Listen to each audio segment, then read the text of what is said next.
네, 오늘 장 랭킹 5 시작하도록 하겠습니다. 오늘은 어떤 키워드에 주목하면 좋을까요?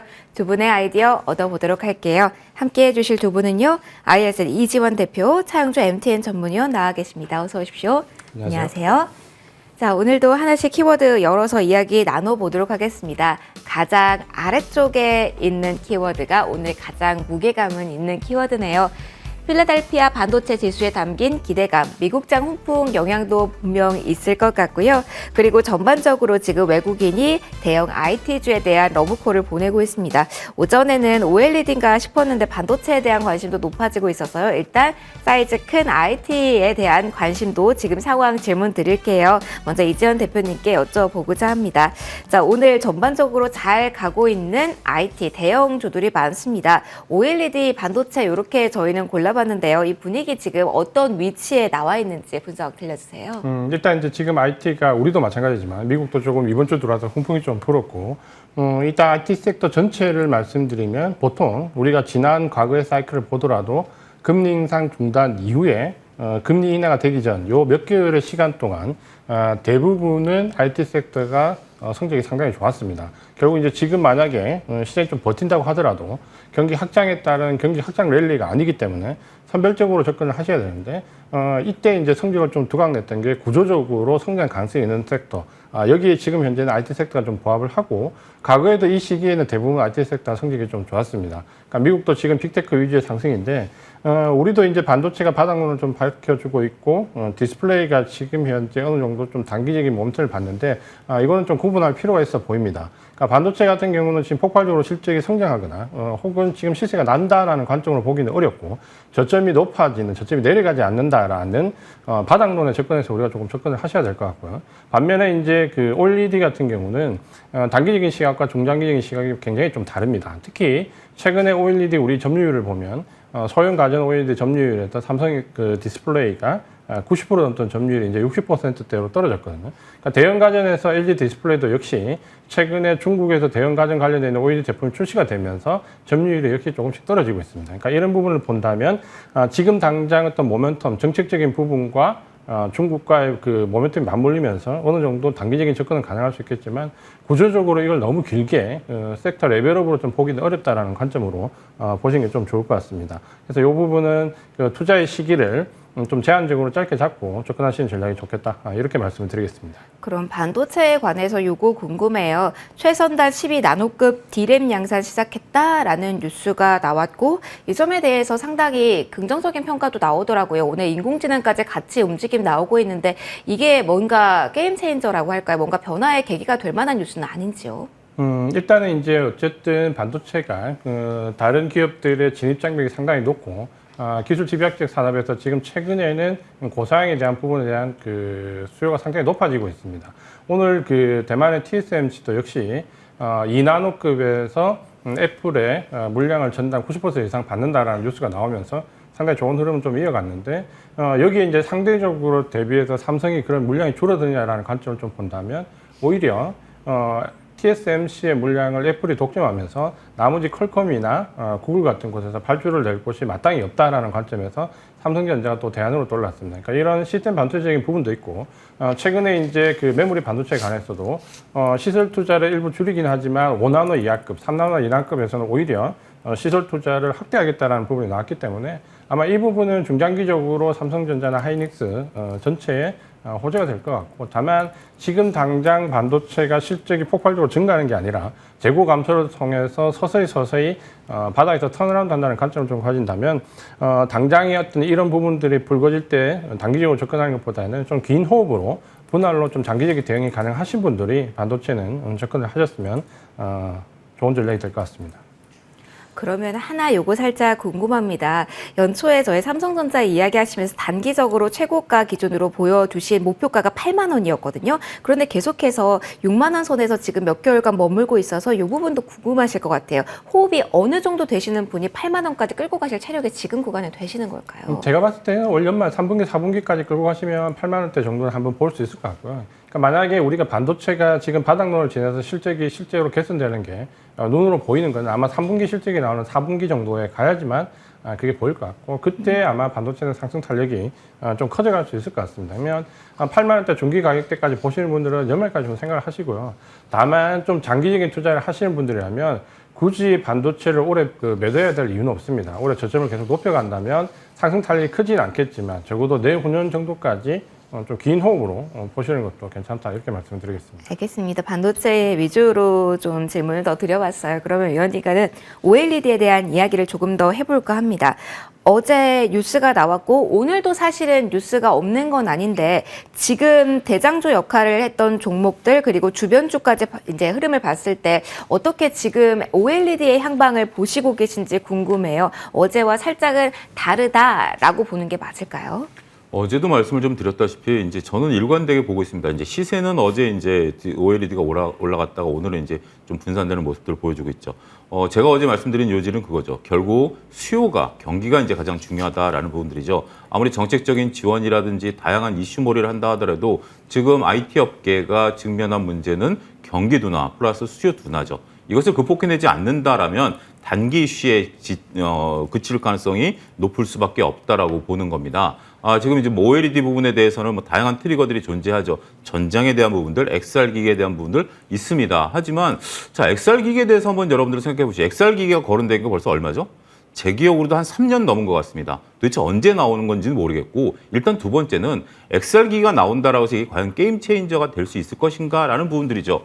지금 뭐 여러분들 주위에서 보시면 태블릿 PC 쓰시는 분들 상당수 많이 계시죠. 근데 태블릿 PC가 게임 체인저가 되지는 않았다라고 보여집니다. 더군다나 이제 XR 기기 같은 경우 일부 이제 뭐 필요에 의해서 뭐 게임이라든지 뭐 영화라든지 이런 부분들이 되는 부분들이 있습니다만 우리가 이제 그 게임 체인저가 되려면 대중화가 돼야 된다라는 거거든요. 근데 XR 기기는 또 따로 갖고 다닌다. 이번에 또 애플이 발표한 XR 기기는 또 전원조차도 이게 그 안에 그 이차전지가 안 들어가고 전원을 연결해야 된다라는 지금 이제 얘기들이 좀 나오죠. 이런 부분들을 보게 된다라면 OLED 부분에 대한 부분들은 조금 우리가 긴 호흡으로 바라봐야지 단기간에 지금 이슈몰이가 되는 부분들에 대해서는 조금 거리둘 필요가 있지 않을까 싶습니다. 알겠습니다. XR 이 부분도 궁금하실 것 같아서 대표님께도 추가로 이 질문 해보도록 할게요. 삼성 디스플레이 오늘 인수 소식이 나온 기업이 이매진입니다. 이 기업이 XR에 들어간 핵심 기술을 가지고 있다고 해서 그쪽으로도 보시는 분들이 단기적으로 계실 것 같거든요. OLED에서 한 걸음 더 들어간 지금의 움직임은 단기로 보는 게 맞을까요? 사실 뭐 XR 기기 한다면 뭐 애플 기기를 계속 지연되고 해서 이제 잊어야 되나라는 생각도 했지만 어찌됐건 항상 강한 모멘텀으로 작용을 좀 시작해서 해왔기에 이 자리에서 한번 질문 드려볼게요. 저도 이제 그 위원님하고 비슷한 생각인데요. 이게 어떤 레벨업 섹터가 될 만한 부분이 아니라 애플과 마찬가지로 어떻게 보면 이제 구색 맞추기 차원에서 필요한 주변 기기를 확보한다는 차원이 좀 강할 것 같고 이 XR과 관련된 부분에 지금 현재 진행되는 부분이 뭐 매출이나 실적 혹은 사업의 연관성 확장성과 크게 관련 있냐라고 본다면 사실 그렇게 보기는 좀 어렵습니다. 그렇게 본다면 이거는 단기 이슈로 일단 인수하는 그 과정에서의 그냥 단기 이슈로 좀 보시는 게 좋을 것 같고 이걸 가지고 좀 너무 크게 레벨업이나 혹은 XR 기기 섹터 자체를 좀 크게 생각하는 건 조금 무리가 있다 이렇게 말씀을 드리겠습니다. 알겠습니다. 시장에 대한 여러 가지 관점에서 이야기를 들어봤고요. 이제 다음 랭킹 확인해 보도록 하겠습니다. 자, 이슈를 안고 있는 자리 시장 관심의 중심에 있었던 적도 있는데요. 지금은 약간 좀 사이드로 밀려난 격은 있죠. 하지만 캐나다와 손잡고 IRA 파고 넘는다라는 뉴스와 함께 어제 오후장 시간에 좀 강했고요. 오늘 좀 관심 있으신 분들 계실 것 같아서 들고 왔습니다. 광물주에 대한 시선을 좀 어떻게 봐야 되는 건지 궁금합니다. 이런 정치적 이벤트성 뉴스가 무언가 변화 요인이 될 수도 있을지 그 포인트 먼저 짚어보려고 하는데요. 위원님께 질문 드릴게요. 광물주 한다면 지금 분위기가 많이 바뀌었나요? 뉴스를 어떻게 봐야 될지 좀 헷갈리더라고요. 투자분들께서 이제 그 뉴스에 대해서 기준점을 좀 잡으실 필요가 있지 않나 싶습니다. 일단 광물에 대해서는 저희가 이제 관심을 좀 많이 가졌었죠. 광물주들에 대해서는 주가가 크게 한 차례 다 이제 그 시세를 한번 냈었고, 그러고 나서 주가가 좀 조정을 받았죠. 자, 그 광물주들이 왜 주가가 올라갔다 조정을 받았을까요? 저는 이 부분이 키포인트다라고 말씀을 좀 드릴 수가 있겠습니다. 광물주들이 올라갔을 때는 2차 전지주들이 다 강했고 특히 이제 광물에 있어서 2차 전지 소재와 관련된 것들이 굉장히 강했죠. 이런 것들이 어떻게 보면 기대감이었었다라는 겁니다. 일단은 주가가 올라갈 때는 다양한 요인이 있습니다. 실체가 있는 것들도 있고 기대감으로 인해서 오르는 것도 있습니다만 일단 뭐 기대감으로 올랐었던 것들이 사실이죠. 지금도 나오고 있는 것은 기대감입니다. 지금 뭐 뉴스가 나오는 것은 캐나다와 뭐 광물 협정을 맺겠다라는 건데 그렇죠. 이것을 이제 실질적으로 이제 한 기업의 이익으로 그리고 한 기업의 어떤 부분으로 가져오기에는 당연히 허들이 있다라는 것을 여러분들 잘 아실 겁니다. 그동안 좀 쉬어졌었던 상황이기 때문에 다시 이제 오늘 기술적 반등이 좀 일어났었던 부분으로 이해를 하셔야지 이게 다시 이슈몰이를 할 수 있다라는 측면에서 본다라면 저는 조금 경계를 해야 되지 않을까 싶습니다. 어떻게 보면 우리가 광물에 관심을 갖게 된 게 광물이 주였습니까? 아니면 범 2차 전지가 주였습니까? 라는 부분들에 대한 고민도 해보셔야 된다는 거죠. 우리가 2차 전지를 시작해서 자동차 부품, 광물 다 이제 대부분의 종목들이 한번 올랐죠. 그런 상태에서 일단 다 또 작은 또 움직임이 있습니다. 그러면서 주가가 계속해서 하락하고 있다는 측면도 같이 염두에 두셔야 되지 않을까 싶습니다. 알겠습니다. 그럼 성격 측면에서 궁금한 점이 좀 있어서 대표님과 이야기 또 이어가 보도록 할게요. 그러면 광물주의 어제 오늘 흐름 역시 큰 카테고리 내에서 2차 전지 내에서요. 어느 정도 바닥 잡기, 바닥 다지기 이런 성격으로 보는 게 맞는 걸까요, 대표님? 일단 이제 그렇게 봐야 되는데 우리가 여기서 그 큰 맥락을 위원님하고 그게 비슷한데 우리가 조금 이제 광물 쪽인 부분에서 말씀을 좀 드리면 지금 이제 광물 가격들이 대부분 지난 몇 달간 급락을 굉장히 많이 했고요. 그러니까 실제로 이차전지 소재가 어떻게 보면 주가 몰이를 많이 했지만 실제 광물 가격은 굉장히 많이 떨어졌습니다. 특히 이차전지 소재와 관련되어 있는 광물들은 지금도 사실 이제 낙폭이 굉장히 크게 나옵니다. 그러니까 지금 우리가 좀 구분해야 될 부분이 이 광물 자체에서 오히려 2차 전지와 관련되어 있는 뭐 니켈이라든지 리튬 이쪽은 하락폭이 상당히 깊어졌고 반면에 오히려 2차 전지와 관련이 없이 하락했던 뭐 예를 들자면 일종의 뭐 알루미늄이나 이쪽 광물 계열은 오히려 지금 바닥을 잡아갑니다. 그러니까 오히려 2차 전지 소재와 관련되어 있는 니켈들의 가격은 오히려 지금 계속 급락 중에 있는 것이고 2차 전지 소재와 관련 없는 광물들이 바닥을 잡아가는 과정에 있는데 그렇게 본다면 지금 광물에 이슈화돼서 2차 전지 소재와 관련된 부분에서 뭐 이슈가 나와서 주가 들썩인 거는 상당히 좀 조심스럽게 보셔야 될 필요가 있고 적어도 2차 전지 소재와 관련된 니켈 같은 이런 광물들이 바닥을 잡는 걸 좀 확인을 하고 광물주는 좀 접근을 하시는 전략이 좋다 이렇게 말씀을 드리겠습니다. 그럼 개별주 가운데 한 종목만 추가로 질문 대표님 드려보고 싶어요. 포스코 인터내셔널이 오늘 오후장에 강하게 움직임을 줬습니다. 사실 리튬 관련주들이 튀는 모습을 보였습니다만 좀 사이즈가 큰 종목이 광물에 관한 이슈를 가지고 움직일 때는 보유하고 계신 분들 그리고 2차 전지 관심 있게 보시는 분들 모두 이 종목에 눈길이 가기 마련이거든요. 그래서 한번 지금 자리에 대한 분석 짧게 듣고 싶어요. 지금 이제 이걸 두 가지로 생각해 보면 만약에 단기적으로 그 생각을 하시는 분 같으면 예를 들면 오늘 가격대에서 그 등락이 올랐을 때 뭐 32,000원 내외 정도에서 오히려 그 차익 실하고 나오는 기회로 삼으시는 게 좋을 것 같고요. 나는 이 종목을 정말 장기적으로 길게 보고 싶어 하시는 분들은 뭐 예를 들어 거기서 비중 좀 줄이시면서 고점을 넘어가는지 여부를 좀 체크하면서 대응하는 전략. 그래서 단기냐 장기냐에 따라서 대응 방법을 조금 다르게 생각을 하셨으면 좋겠습니다. 그래도 단기적 매력도도 아직 남아있다라고 정리해도 될까요? 전반적으로는 길게 봐야 되긴 하겠지만. 길게 보기도 좀 어려울 것 같고요. 단기도 가능하면 이번 반등에서 좀 비중을 줄였으면 좋겠습니다. 알겠습니다. 관련주에 관한 투자 의견까지 좀 전해드렸습니다. 계속해서 3위 보도록 할게요. 3위 철강 기계에 대한 이야기를 좀 묶어서 가보도록 하겠습니다. 좀 오늘 이슈가 많이 나오고 있는 쪽은 철강이긴 한데요. 첫 번째로 위원님께 질문 드려볼게요.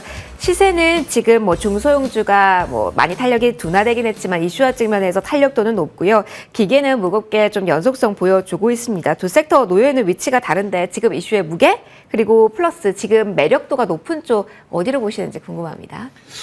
철강이 올라온 것을 지금 이제 저도 이유를 이제 뉴스에서 찾았습니다. 뉴스가 이제 중국의 철강 메카인 당산시에서 이제 감산을 시작할 전망이다라는 것들이죠. 이런 것들이 이제 국내 철강 업체들의 이제 반사 수혜를 볼 것이다라는 기사가 있었습니다. 여러분들 이 기사를 보고 어떤 느낌을 받으셨습니까? 그러면 당산시가 감산을 해서 그 철강이 부족해지면 우리나라 중소업체들이 철강 수출이 늘어날 수 있을까요? 이렇게 생각하셨다라면 저는 주식 투자에서 논리적인 근거가 굉장히 희박하신 분이라고 단언할 수가 있겠습니다. 당산시가 물건을 팔 수 있는 상황에서 감산을 지시를 했다라고는 어떤 논리적인 근거를 찾아낼 수 있을까요? 당산시가 이런 것들을 감산을 했다라는 것은 자기네들 스스로도 공급 과잉이다라는 우려에 대한 것들이 작용을 하는 것이지 그들이 멀쩡히 잘 팔리고 있는 것을 감산을 시킨다?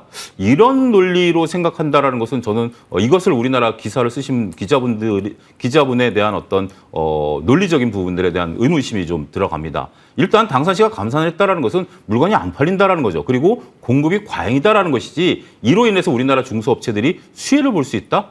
자, 그거에 대한 논리적인 근거도 좀 희박하고 두 번째로 보게 된다면 지금 우리나라 제품들이 중국에 더 이상 수출이 잘 안 됩니다. 대표적으로 안 되는 게 반도체, 석유화학, 철강 같은 것들이죠. 이런 상태에서 지금 중국이 감산한다고 해서 우리나라 제품이 중국에 이제 많은 것들이 들어갈 수 있다라고 본다면 이건 또 오산이다라고 봐야 되겠죠. 그러면 우리나라 기업들이 우리나라에서 판매되는 건 어떠냐라는 것들인데 지금 이제 뭐 각 회사들마다 파는 일단 철강에 대한 부분들은 좀 다르죠. 근데 이제 가장 중요한 것은 지금 일단은 건설 경기가 조금 좋지 않다라는 것들. 그다음에 이제 다양한 업체들에 대한 철강 수요가 좀 줄어들고 있다라는 점들. 이런 점들로 놓고 본다라면 여전히 이슈몰이로 볼 수밖에 없고요. 이런 이슈몰이로 본다라는 것은 저는 투자자분들께서 오히려 이 기사를 쓰신 분보다 더 현명하셨다라고 말씀드릴 수가 있겠습니다. 왜냐하면 과거 같으면 이러한 것들에 대한 진입 파악 없이 주가 급등해야 되는 것들이 어떻게 보면 뭐 하나의 행태일 수도 있겠죠. 하지만 이러한 뉴스에도 불구하고 나름대로 투자자분들께서 차분하게 대응하고 있다라고 본다라면 우리가 투자자분들의 성숙도가 더욱더 올라간 게 아닌가 말씀드릴 수가 있겠습니다. 그럼 기계는 조금 다를까요? 일전에 저희 기계에 관련된 이야기, 인프라 투자 관련돼서 하면서 긍정적인 시각을 공유해 주신 바 있거든요. 계속 끌고 가도 될까요? 그도요? 기계에 대해서는 이게 이제 글로벌 경기에 대한 부분들과 이제 맞물려 있고, 그다음에 이제 자원과도 맞물려 있는 부분들이 있다라고 보여집니다. 따라서 이러한 것들 같은 경우 이제 중장기적으로 보셔야 된다라는 측면은 분명 존재하죠. 중장기적으로 끌고 가실 때는 비중을 낮게 가져가셔야 됩니다. 왜냐하면 이게 이제 뭐 판매 대수라든지 경기라든지 굉장히 민감하게 반응하는 섹터인데 서서히 우상향할 수밖에 없거든요. 이게 이제 단기간에 뭐 극단적인 예를 들어서 이차전지처럼 급등할 가능성은 그렇게 높지 않은 섹터이기 때문에 중장기로 들고 가시는 거에 대해서는 저는 권해드릴 수가 있고요. 하지만 비중은 낮게 가져가셔야 수익을 오롯이 챙길 수 있지 않을까도 덧붙여 말씀드리도록 하겠습니다. 알겠습니다. 대표님의 의견도 궁금합니다. 오늘 일단 조금 탄력성이 빠른 쪽에 대해서는 중소형 철강인데 항상 뭐 감산이다, 뭐 가격 관련된 이야기가 나올 때마다 항상 패턴이 최근에 비슷한 것 같아요. 오전에 고점 그리고 윗꼬리. 왜 중소형주에만 이런 반응이 철강주가 특히 두드러지게 나타나는지 거기에 대한 이야기가 궁금하고요. 유세대에서 철강 만약에 보신다고 한다면 단기간에 보실 만한 재료 있는지도 궁금하네요.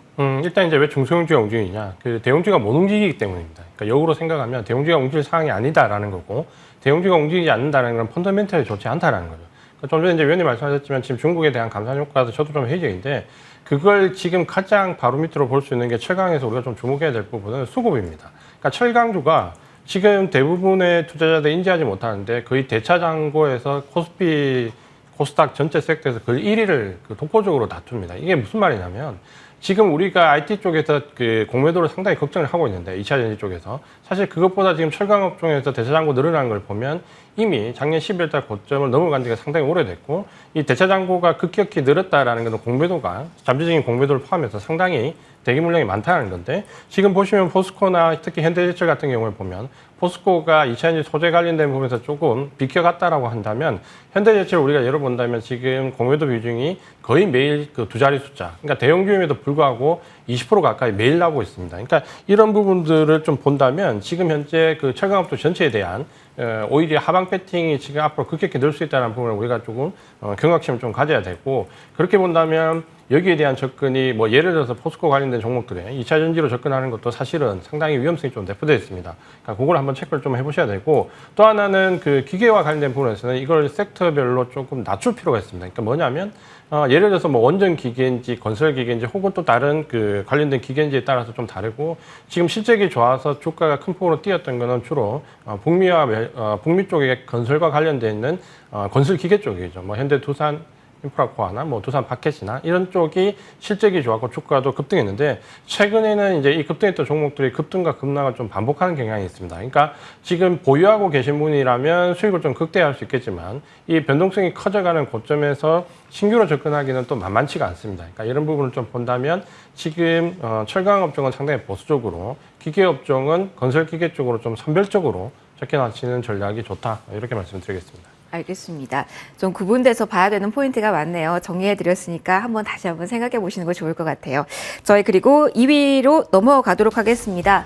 방산에 대한 이야기를 해볼 겁니다. 오늘 업황에 대한 리포트들 좀 많이 나왔는데 거기에 대한 주목도가 상당히 시장 전반적으로는 좀 높은 것 같습니다. 신냉전 체제 전환, 요런 이야기도 나왔습니다. 이러한 모멘텀이 한국 방산주엔 호재다라는 내용도 나왔고요. 우크라이나와 러시아 간 흑해 곡물 협정이 연장된 지 하루 만에 우크라이나 전역에 공습 경보가 선포됐다라는 지금 기사도 보입니다. 물론 지금 외신 쪽을 둘러봤더니 유럽 시장 대기하고 있는 거 보니까 미국 쪽 이야기가 훨씬 더 많이 나오고 있고 리스크가 크게 경제 상황에서는 지금 미치지 않은 것으로 증시상으로는 보이긴 하는데 뉴스가 많다라는 점, 여기에 포커스를 맞춰서 방산주에 대한 대응 좀 알아보도록 하겠습니다. 계속 대표님과 요거 포인트 잡고 가도록 할게요. 방산주로 봐야 되나요? 오늘은 사실은 우주항공, 여기에 대한 기대가 많은 대표적인 종목들은 시세가 그다지, 그런데 퍼스텍 중심으로만 나오고 있거든요. 그렇다면 방산으로 보면서 이 지금의 시세 어떻게 지금 봐야 될까요? 좀 객관적으로 설명해 주세요. 일단은 이제 지금 방산주가 그 작년처럼 그 섹터 전체가 레벨업되는 그런 구간에 들어와 있지는 않습니다.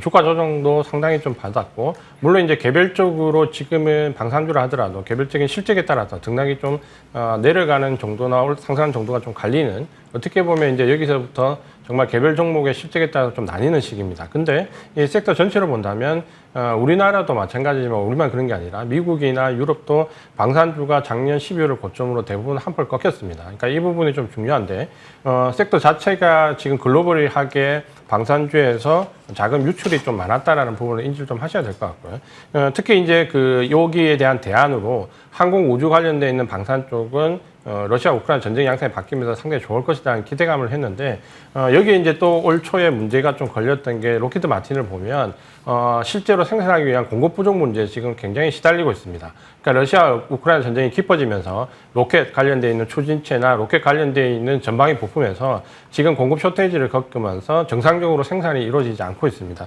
그러다 보니까 로키드 마틴 같은 경우도 주가가 상당히 고점을 향해 가다가 지금 조정을 거의 급락 수준으로 상당히 많이 받았습니다. 그러니까 이런 부분들을 본다면 지금이 작년처럼 단순하게 러시아 우크라이나 전쟁이 지속되고 위기감이 커진다고 해서 단순하게 접근한다면 오히려 주가는 조금 더 다른 움직임을 볼 수 있습니다. 다만 이제 우리가 좀 구분해야 될 부분은 실적이 분명히 좀 좋아지는 섹터들도 있습니다. 다만 이 실적이 주가에 반영되었냐 여부를 좀 본다면 뭐 예를 들어서 대부분의 우리가 알고 있는 방산주들은 반영이 좀 많이 되었고 뭐 예를 들어 현대 로템이나 이쪽을 본다면 좀 덜 되었다라는 의견도 있지만 전반적으로 본다면 어쨌든 레벨업 수준은 상당히 많이 되었습니다. 그러니까 이걸 본다면 방산주가 작년처럼 순환매를 기다리는 전략으로 매수를 해서 수익을 낼 수 있는 관점은 좀 벗어나야 되고 개별적인 옥석가리가 진행되어야 되는데 그거는 제가 볼 때는 적어도 올 상반기 실적을 보고 결정을 하시는 게 좋을 것 같습니다. 작년에 전쟁에 기대어서 굉장히 실적이 좀 부풀려졌던 부분과 실제 수주와 실제로 나오는 실적의 그 괴리감을 평가를 좀 하면서 접근을 하시는 게 좋을 것 같습니다. 그러면 실적 기반한 종목만 방산주 내에서 당분간 봐야 될까요, 대표님? 사실 뭐 북한 리스크에 출렁이던 시절은 좀 지나가긴 했지만 워낙 거래가 많이 동반되지 않고 테마에 들썩이는 부분이 커서 일정들이 많기 때문에 뭐 누리호도 보시는 것 같고요. G7 앞두고 북한의 도발 가능성도 보시는 것 같은데 이쪽은 안 보는 게 차라리 나을까요? 굉장히 이제 그 테마로서의 그 실적이 좀 떨어지죠. 그러니까 예전에 우리가 이런 그 방산주와 관련되어 있는 테마는 사실 하루 1박 2일짜리로 전형적으로 상당히 많이 났는데 최근에는 이 그 테마에 반영되는 정도가 굉장히 떨어져 있습니다. 그러니까 굳이 이걸로 매매를 하시기보다는 차라리 좀 그 옥석 가리기 해서 장기적으로 보유할 만한 종목을 좀 찾아보시는 노력이 조금 더 좋을 것 같습니다. 알겠습니다. 그럼 위원님과도 이 섹터에 대한 이야기 해볼게요. 최근에 대표적인 종목들이 조금은 조정을 받았어요. 서서히 관심권에 오히려 갈 수 있는 기회를 만들어주고 있는 건지 이 포인트 궁금하거든요. 뭐 리포트상으로 좀 보면은 뭐 중장기적으로는 한국 기업들 수혜를 받을 것이다라는 여러 가지 정치적 움직임을 분석하고 있어서요. 그 부분 어떻게 보시는지 포인트 짚어주세요. 저는 일단은 뭐 증권가의 얘기보다는 증권가에 대해서는 뭐 여러 가지 지금 뭐 앞선 얘기들이 좀 많이 나오는 것 같아요. 심지어 우크라이나 재건까지 그걸로 건설주를 추천하는 증권사도 있었기 때문에 그 부분에 대한 뭐 논쟁보다는 일단 지금 우리가 이제 이쪽 섹터들을 어떻게 봐야 되는지 좀 구분을 할 필요가 있다라고 보여집니다. 일단 방산주 우리가 지금 관심을 갖는 거죠. 이제 방산주는 실적으로 돌아갔습니다. 왜냐하면 이전 대표님 말씀하신 현대로템이라든지 우리가 이제 뭐 한국항공우주라든지 뭐 이런 것들이 이제 드디어 이제 수출이 실적이 찍히는 거 아니겠습니까? 이런 것들은 폴란드라든지 다양한 나라들의 이제 수출 실적 찍히는 걸 봐야 됩니다. 이게 과연 어떻게 증가하느냐를 봐야 되겠죠. 우주항공과 관련해서는 이제 누리호가 이제 민간으로 이제 전환이 된 부분들인데 이게 당장 어떤 수익 개선되기는 어렵죠. 왜냐하면 비용이 좀 들어가는 거고 시험 발사 단계이기 때문에. 하지만 이게 이제 축적이 되는 게 이제 중요하죠. 축적이 되다 보면 결국 이제 이것을 통해서 수익을 나타낼 수 있기 때문에 이거는 좀 구분해서 봐야 될 것 같습니다. 근데 우리나라 이제 이쪽에 우주항공 쪽이 이제 방산을 같이 하기 때문에 같은 영업이익을 나타낸다라는 측면에 있어서는 좋지만 예를 들어서 우리가 뭐 스페이스X 관련해 가지고 우주항공들 올라갔다 다시 제자리 아니겠습니까? 그때도 제가 MTL에서 말씀드렸다시피 미국의 스페이스X와 우리나라 우주항공이 무슨 상관이 있느냐라는 어떤 논리적인 부분도 좀 보셔야 되겠죠. 마지막으로는 테마입니다. 자, 오늘 퍼스텍 같은 종목들이 올랐는데 이런 것들은 뭐 투자자분들이 도식적으로 반응하는 겁니다. 이걸 가지고 저희가 매매 관점으로 접근하기는 어렵고요. 일단 뭐 만약에 뭐 전쟁 그러면 퍼스텍 움직이고요. 지금 뭐 앵커님 말씀하신 것처럼 뭐 갑자기 뭐 일어날 수 있을지 없을지도 모르겠습니다만 북한 도발 그럼 퍼스텍이 한번 움직이는 거죠. 이런 식이죠. 이 종목의 특징은 바로 그런 겁니다. 이게 어떤 뭐 펀드멘탈이라든지 뭐 이런 것보다는 그냥 전쟁 그러면 한번 움직이는 이런 종목이기 때문에 이걸 구분하실 필요가 있다. 퍼스텍이 움직인다고 해서 현대로템이나 한국항공우주를 봐야 되는 것은 절대 아니고요. 그것은 그 나름대로의 세계가 있는 거고 우주항공과 방산은 각각 세 섹터를 구분해서 보셔야 되지 않을까 싶습니다. 구분이 필요하군요. 그럼 두 종목을 한국로템, 현대로템, 그다음에 한국항공우주 말씀해 주셔서 위원님 요거 하나만 여쭤보고 싶어요. 보유하고 계신 분들, 그 기업들 개별적으로 악재가 최근에 나왔잖아요. 그런 악재, 그런 잡음들은 크게 우려하지 않아도 된다라고 이야기해도 될까요? 어떤 시각이실까요? 일단 뭐 여러분들이 이 악재에 대한 어떤 반응에 대해서 한번 고민해 보실 필요가 있어요. 이 악재가 과연 기업의 장기적인 성장성을 훼손하는 악재냐라고 봤을 때 이것을 뭐 단기적인 시각으로 본다라면 좀 리스크 관리를 하셔야죠. 하지만 장기적으로 본다라면 오히려 이제 매수 관점을 접근할 수밖에 없다라는 거죠. 우리가 이제 장기적으로 본다라는 게 얼마큼 힘든 것인지 보셔야 되지 않을까 싶습니다. 뭐 우리가 이제 뭐 2차 전지도 장기로 보시는 분들 입장에서 보면 제가 거듭 말씀드렸을 때 우리가 이제 장기로 본다라면 먼 미래는 밝지 않습니까? 근데 먼 미래를 가다 보면 우리 이제 삶이란 게 그렇죠. 때로는 자갈밭도 걸어야 되고 진흙탕도 걸어야 되고 아스팔트 길도 걸어야 되는 그런 것처럼 그러한 단기적인 것을 다 감안해서 장기를 보시는 분하고 장기를 보지만 나는 단기에 흔들리는 것을 참지 못한다. 그러면 장기로 보실 수 없는 거죠. 그런 부분들도 구분하실 필요가 있지 않을까 싶습니다. 알겠습니다. 자, 방산주에 대한 이야기 해봤고요. 전쟁이라 요 키워드를 잡고 1위도 체크해 보도록 하겠습니다. 오늘 변동성도 있고 뉴스도 있어서 가장 높은 자리에 올라왔는데요. 지금 곡물주에 대한 이야기 시작해 보도록 하겠습니다. 곡물주 첫 질문 대표님께 드릴게요. 뉴스는 분명합니다. 흑해 곡물협정 중단 위기 뭐 이런 이야기가 나왔는데 막판 극적 타결 이야기가 나오면서 관련주가 큰 폭으로 흔들. 그리고 지금 자리에서 보면은 이 하락분을 대부분 만회하면서 양봉을 뽑아내는 종목이 많거든요. 그래서 이게 끝이 아닌가? 지금 어떻게 봐야 되지? 조금은 헷갈리실 것 같아서 뉴스와 함께 지금 오후 2시 이 오후장 기준으로의 자리 분석 좀 부탁드려요. 일단 이제 우리 지난번에도 한번 말씀드렸는데 이 흑해 곡물 협정을 에 대한 평가를 보려면 지금 현재 곡물 가격의 추이를 좀 잘 보셔야 됩니다. 여기서 곡물 가격이 예를 들어서 급반등을 해서 쇼트에이지가 나고 관련되어 있는 종목들이 여기에 힘입어서 주가를 좀 상승시키고 부양하고 이제 이런 시나리오를 많이 생각을 하시는데 사실 지금 냉정하게 우리가 곡물 가격을 보면 밀 가격도 마찬가지고 옥수수 가격, 뭐 대두 가격 뭐 속칭 얘기하면 이만큼 떨어져도 되나 싶을 정도로 급락을 하고 있습니다. 그러니까 급락하는 와중에 지금 잠깐 이 이슈로 잠깐 반등을 줬다가 지금 뭐 오늘 옥수수 가격 같은 거 보면 3%는 급락을 하면서 다시 신저가를 갱신하고 큰 폭으로 하락하거든요. 그러니까 이런 곡물 가격의 급락의 와중에 곡물 가격 상승을 기대하고 이 이슈로 뭔가 관련 종목에 베팅한다. 그러니까 굉장히 짧은 시각으로 봐야 되죠. 테마로 봐야 되고 짧은 시각으로 봐야 되고 여기서 추세적으로 곡물 가격의 반등이 나올 것이다라는 기대감은 하지 않는 게 좋죠. 왜냐하면 지금 곡물 가격의 급락은 어느 정도의 그냥 평탄한 하락이 아니라 정말 말씀드린 것처럼 이 정도 하락해도 되나 싶을 정도로 급락이거든요. 그러니까 그 와중에 뭔가 상승을 기대하기는 사실 어렵습니다. 그러니까 이걸 좀 냉정하게 평가를 하셔서 테마는 테마로 짧게 접근하시자 이렇게 말씀을 드리겠습니다. 알겠습니다. 테마는 테마로 보자 이렇게 정리해 주셨습니다. 두 분의 원픽과 AS 종목 마지막으로 챙겨드리도록 할게요. 오늘 원픽 가져오신 분은 대표님 가져오셨습니다. 그래서 바로 질문 드릴게요. 자, 오늘장 키워드 여러 가지 봤습니다. 그중에서 한 종목 어떤 종목 고르셨을까요? 오늘 이제 말씀드릴 종목은 DLENC인데요. 지난번에 한번 말씀을 드렸고 계속해서 바닥권에 있습니다. 그러니까 관련되어 있는 종목 중에서 실적이 가장 좋고 최근에는 플랜트 관련된 부분에서 실적이 좀 많이 확대되고 있습니다. 그러니까 지금 사실 올라가는 상승 종목은 예를 들면 지난번에 말씀드린 기아나 이런 쪽으로 보셔야 되는데 그 가격대가 너무 높아서 신규로 접근하기 어려우신 분들의 좀 대안 투자를 보시면 좋을 것 같고요. 시간은 좀 걸리겠지만 안정적으로 자기의 실적에 따른 제자리를 찾아가는 기업이다. 이런 정도로 보시고 목표 가격은 지금 단기로 보시는 분들은 41,800원 정도까지 손절 가격은 31,000원 정도로 대응을 하시면 될 것 같습니다. 다시 한번 재추천해 주셨습니다. 그리고 위원님과 AS 진행해 보도록 할게요. 사실 이 부분도 궁금했어서 덴티움 중심으로 해서 이 업황에 대한 팁도 함께 얻고 싶습니다. 3월 중순에 덴티움 주셔서 40% 가까이 수익이 났습니다. 오늘 전반적으로 강한 움직임이 이어지고 있고요. 여기뿐만이 아니라 미용기기까지 그 흐름은 이어지고 있습니다. 보유하신 분들에 대한 전략 고민 좀 함께 해주시죠. 일단 뭐 덴티움 같은 경우는 여러분들이 뭐 굳이 뭐 업황 내용보다는 많은 것을 알고 계실 것으로 보여집니다. 일단 기술적 분석으로 본다라면 최근에 단기 횡보했던 구간을 오늘 이제 뚫어지는 구간이죠. 근데 봉익기가 좀 작으면서 거래량도 괜찮습니다. 추가적으로 박스권을 돌파하는 모습이 나오기 때문에 아직까지 매도 사인은 나오지 않고 있다라고 좀 말씀드릴 수가 있겠죠.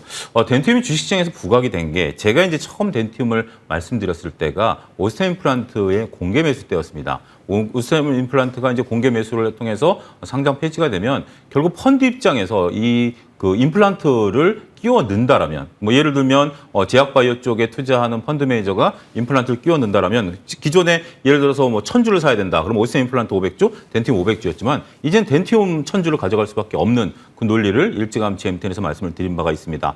결국 덴티움은 성장성 있는 거고요. 더군다나 이제 시장에서 나름대로 오스템 임플란트의 수급까지 같이 들어와 있는 부분들이 된다라는 거죠.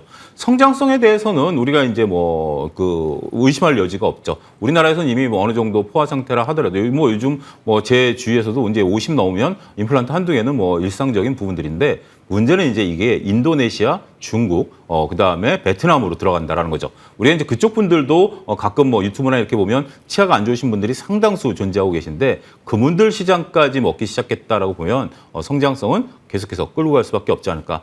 또 한 가지 이제 범용적으로 보면 이제 지금 이제 휴비치 같은 경우도 어떻게 보면 이제 3D 이제 그 임플란트 그 스캐너 때문에 최근에 좀 주목을 받지 않았습니까? 의료기기 쪽에서는 저는 여전히 그 경기 둔화 속에서 그 성장세가 돋보일 수밖에 없는 그런 매력적인 섹터가 된다는 점도 덧붙여서 말씀드리도록 하겠습니다. 알겠습니다. 덴티엠과 함께 둘러싸고 있는 업황에 대한 아이디어까지 공유 함께 해주셨네요. 자, 오늘 랭킹5는 여기서 마무리 짓도록 하겠습니다. 지금까지 차용조 MTN 전문위원 IS의 이지원 대표 두 분과 함께했습니다. 고맙습니다.